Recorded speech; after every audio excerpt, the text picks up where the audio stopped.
আমরা বলছি যে বর্তমান বিশ্বকে মাথায় রেখে চলতে হবে, মানে বর্তমান বিশ্ব যেমন চলছে সেটাতে গা ভাসিয়ে চলে যেতে হবে।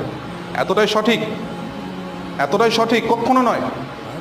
আমি আপনি যদি কচুরিপানার মতো হই, কচুরিপানা বোঝেন তো, গঙ্গায় কচুরিপানা হয় যে এখানে রয়েছে, ওর কোনো মূল্য আছে? ওর কোনো মূল্য আছে? কচুরিপানার মূল্য আছে কোনো? কচুরিপানার মূল্য নাই।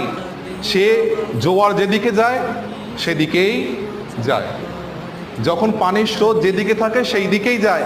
আমরা মুসলমানরা হয়ে গেছি তেমন, তাই কিনা? ঠিক কি তো বলেন? হ্যাঁ, আমরা তেমন হয়ে গেছি। বর্তমান জমিন, বর্তমান জিন্দেগি, বর্তমান সভ্যতা যেদিকেই যাচ্ছে আমরা সেই দিকেই যাচ্ছি। যদি বলে যে ধর্ম যার যার উৎসব সবার, আমরা বলছি হ্যাঁ ধর্ম যার যার উৎসব সবার। যদি বলে এটা ঠিক, ইউরোপীয় সাম্রাজ্য, পশ্চিমা সভ্যতা বলে যদি এটা ঠিক তো এটাই ঠিক। তারা যদি বলে এইভাবে চলতে হবে, আমরা বলি